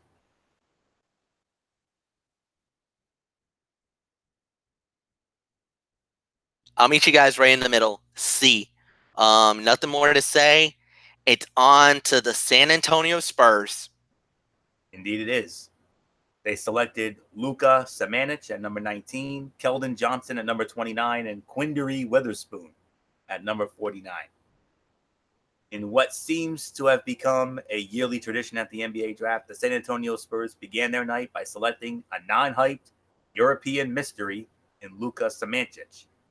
Coming out of Croatia, the big man showed good instincts around the rim, able to maneuver around defenders and getting open looks. There's a lack of foot speed that will hamper him in guarding smaller players. While the foundation for a potential three-point shot doesn't appear to be present, San Antonio may have drawn some questions with guys like Brandon Clark and Nasir Little still on the board. But it's hard not to give the front office a long rope given their success on past selections. Their next selection would be a bit more familiar to the general NBA public. Keldon Johnson was a high-effort guard at Kentucky last season, grabbing 5.9 rebounds a game, crashing the glass among the trees with little to no fear of what may come from it. His shooting form may not be the prettiest, but with a 38.1% conversion rate from distance, it's hard to argue with the result he's gotten. Johnson struggles in creating looks for himself, but in the Spurs offense predicated on both ball and player movement, those deficiencies should be somewhat mitigated. San Antonio would then take another guard, Quinndary Weatherspoon, at 49th overall. With so many guards already on the roster, it's hard to see what use Greg Popovich would have for the four-year player out of Mississippi State.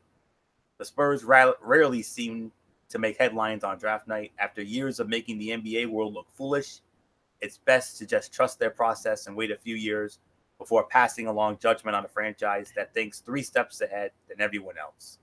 So for me, B-. That's been my theme of the night. It's a B- for the San Antonio Spurs. So MF, your thoughts? And another theme of the night that's been going on, I disagree.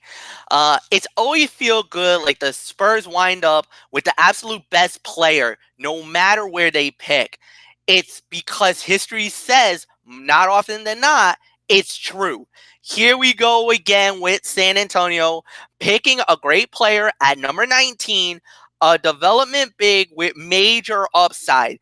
Then waited out to get Kenan Johnson at 29, a player people projected as a lottery pick, and recently in the past season.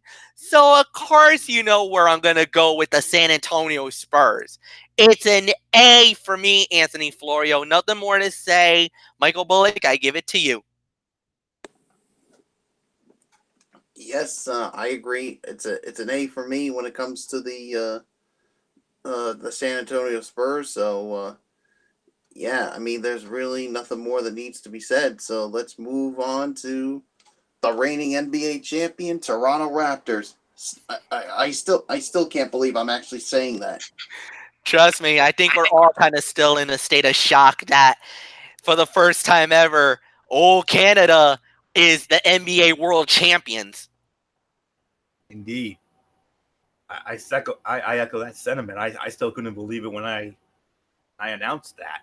But nonetheless, we now move on to your brand new NBA champions, the Toronto Raptors. One pick, it came at number 59, and they selected Diwan Hernandez. I believe it's MF who starts it off. So how do you feel about this pick for our new champions? Well, Anthony, I got to say, at the end of the day, I thought they did a good job. I thought this was a solid pick. I thought they did an okay job. At the end of the day, I'm going to say it. I'm going to give this I'm going to say this was a B+. Toronto made just one pick on draft night and spent it on a blue chipper, Devin Hernandez, a former 5-star recruit Devin sat most of the season due to an NCAA ruling with some boom potential and a promising pedigree given the draft slot. This is about as good as you can get. With that said, my grade is a B+ for Devin Hernandez going to the defending world champions, the Toronto Raptors. Michael Bullock, it is all yours. Yeah, it's a B+ for me when it comes to their pick of DeJuan Hernandez. I mean, he's got potential and was worth Toronto taking a risk with the penultimate selection of the night. So, yeah, so there's really nothing more to say, Florio. Let's move on to your thoughts on it. For a team with as much unheralded talent as the Toronto Raptors roster had on their way to an NBA championship, one would think their first pick of this draft would come before the 59th overall selection. Alas, the trade that got Toronto its finals MVP is the one that had its first-round pick shipped to San Antonio. Quite the trade-off indeed. The champs selected DeJuan Hernandez, a 6'11 forward who took a substantial leap during his sophomore campaign at the University of Miami, but hasn't played in over a year. In averaging 11.4 points and 6.4 rebounds a game, Hernandez improved on his inaugural numbers of 5.8 points and 3.1 rebounds a night as a result of more playing time. In playing behind former late selections such as Pascal Siakam, Serge Ibaka, and Marc Gasol, he is sure to learn a thing or two about the value of hard work and hopefully ramp up his progress. The selection of Hernandez isn't likely to garner much attention. Then again, the same could be said in regards to the signing of undrafted free agent Fred VanVleet or the drafting of 2016's 27th overall pick Pascal Siakam. Both would go on to outplay their previous projections enough to give Toronto some benefit of the doubt in regards to the latest project taken on. Slight disagreement. It's a solid C for me. We move on now to our good friend Al Braderson's team, the Utah Jazz. They selected Jarrell Brantley, Justin Wright Foreman, and Mai Oni. And I believe it's Bullock who starts off on this one. Yeah, it is me. All right, Bullock. Your thoughts on the Utah Jazz? Our good friend Al Braderson. Yeah, the Jazz traded their only first-round pick, but they added a trio of solid players in the second round in College of Charleston forward Jarrell Bentley, Hofstra guard Justin Wright Foreman, and Yale guard Mai Oni. All these were solid moves late in the night for Utah, so it's going to be interesting to see how they will do when in Quinn Snyder's system. So I'm going to give them a solid B for what they did. I mean, so yeah, there's really nothing more to say. I mean, yeah, Florio, I mean, how are you feeling about Al Braderson's Utah Jazz did?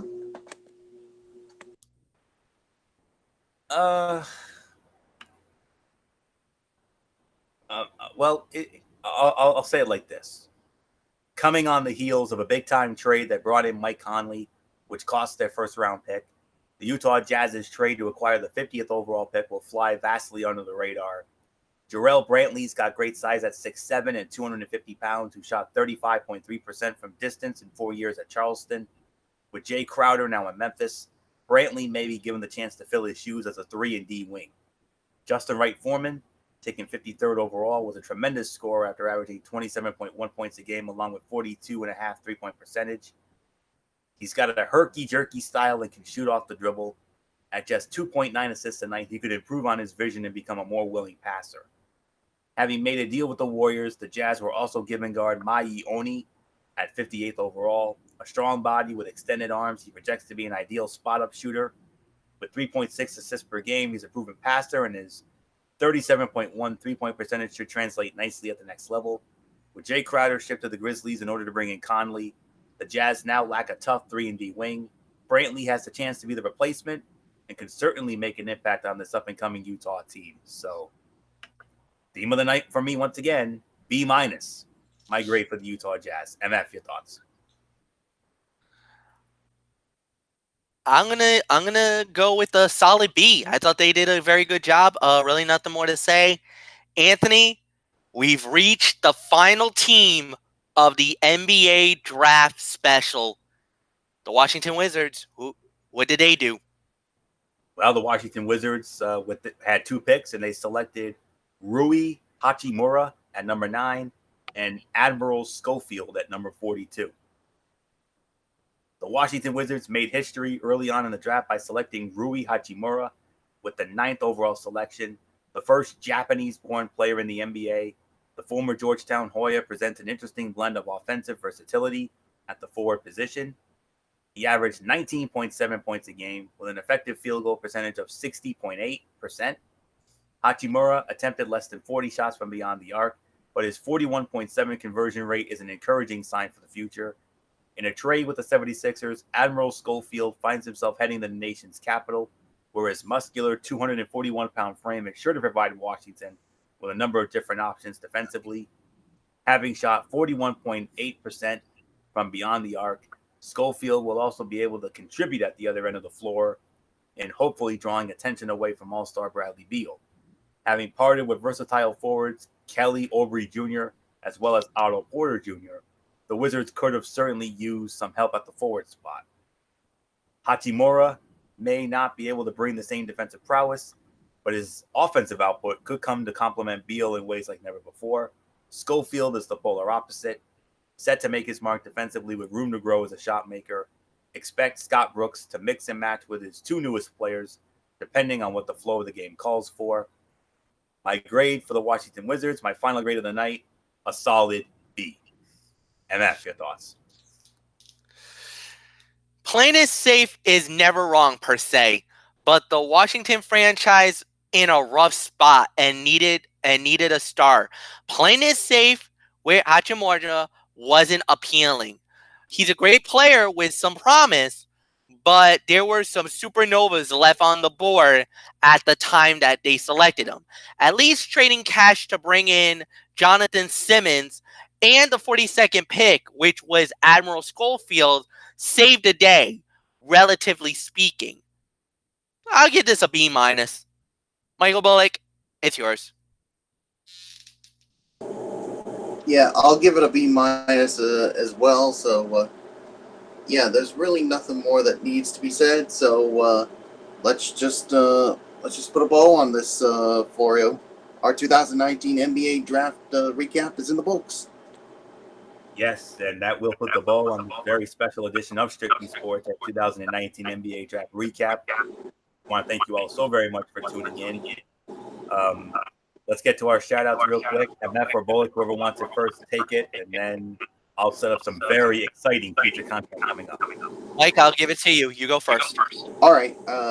Yeah, of course. Well, thank you all so very much for tuning in on this edition of Strictly Sports, our NBA Draft Recap. And, of course, shout-out to all of our tremendous fans out there who continue to support our shows. Shout-out to all of our super fans out there. You guys know who you are. To all of our friends from our high school days, you guys know who you are. And, of course, our personalities from 6, 10, and 12. Our personalities from ESPN, Fox Sports, MLB Network, NFL Network, NBA TV, NHL Network, and all the other networks out there. Of course, to our friends from The Road Show. Of course, to the former co-hosts Mary Larson and Megan Mooney. And, of course, to the current host Will Gilbert, Brendan Kirby, and Michaela Johnson. So, yeah, so that's pretty much going to do it for me. So, until Monday night for an all-new edition of Ridiculously Raw, this is Mike Bullock saying thank you all so very much for tuning in. And, of course, you know the routine, everybody. Thumbs up. Talk to you later. Yeah. Throw it up Orchard Force style. Bye for now, and enjoy the rest of your weekend, everybody. Fletch, I give it to you. I want to say thank you to all the great fans out there for making the show as incredible as it is. You guys are the best fans in the world. To our friends in the junior high school days, you guys know who you guys are. To the super fans, you guys know who you guys are. To my 2184 crew guys, love you guys to death. And that's it. So have a good night, everybody. Anthony, hit us with the future content. Yes, stick around for this, guys. But before I do, special shout out to all of our tremendous fans and viewers who continue to make our shows as over as they are. We appreciate it as always. You are the best fans in the world. Special shout out to Dee Dee Woodson, Kevin Woodson, and the Woodson family. Our insiders, Matt Ward, Jason Hicksonbaugh, Daniel Luttrell from the UK, our first ladies, Kaiser Butler, Megan Silva, and Lexi Calloway, the crew members, Tommy Souza, Eric Carrier, Jimmy Alden, Al Braderson, and Rob Parsons, and of course, the man himself, Derek Ferreira, who puts it all together each and every week. And all of our personalities from 6, 10, and 12. Our friends over at ESPN, FS1, MLB Network, NFL Network, NHL Network, NBA TV. Lindsay McCormick and Stata Sorrell, our friends from The Road Show, Will Gilbert, Brendan Kirby, Michaela Johnson, the former co-host Megan Mooney and Mary Larson, and of course my dear friends over at Oasis of Grace Ministries over on 464 Silver Spring Street in Providence. If you need a church home, check them out, exit 25 on Route 95. 10:30 a.m. Sunday morning service, Wednesday nights at 7 Bible study, other things going on, and that's it for that. Okay, we have some very exciting content coming up. Our wrestling shows this week, let's just say, in the immortal words of Jim Ross, business has picked up. Monday night, of course, we will have Ridiculously Raw immediately following Monday Night Raw, along with my Tony's take on 205 Live and Impact Wrestling. If you didn't hear the big news, that we credit to MF, because MF was the one who broke the story on Thursday afternoon. Paul Heyman and Eric Bischoff. Paul Heyman named executive director of Monday Night Raw, and the advocate for Brock Lesnar will be in the house Monday night when Raw emanates from the American Airlines Center in Dallas, Texas. It'll be very interesting to hear what he has to say. Promising a big appearance from Heyman, so that ought to be interesting. And then, depending on MF's work schedule, either Tuesday or Wednesday, it will be the Cerebral Smack Talk, where we will review SmackDown Live. Not sure if we'll have a Mikey's Mindset, but big news from SmackDown Live's end. Eric Bischoff will serve as executive director for SmackDown Live. And they're saying that Eric Bischoff will be on SmackDown Live this Tuesday night when SmackDown Live emanates from the AT&T Center in San Antonio. Very exciting, to say the very least. What's Heyman going to have in store for Raw?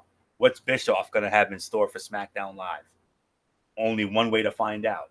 Tune into both Ridiculously Raw Monday night, and depending on MF's work schedule, either Tuesday or Wednesday for the Cerebral Smack Talk. And then, of course, next Friday night, we'll be with you for another edition of Strictly Sports. So that's it. So until Monday night for Ridiculously Raw, it's Anthony Florio here for good old MF Michael Fletcher, for Michael Bullock, and in spirit, Dee Dee Woodson and Derek Ferreira. You know the routine, everybody. Thumbs up. Talk to you later. Yeah. Throw it up, Fortune Force style. Bye for now, my friends. God bless. Be good to each other. Have a blessed weekend. And until Monday night for Ridiculously Raw, you've been watching this very special edition of Strictly Sports, our 2019 NBA Draft Recap, right here on the Tone 25 and YouTube.com. For everybody who's been a part of this one, for now, Anthony Florio, so long, and bye, everybody, bye.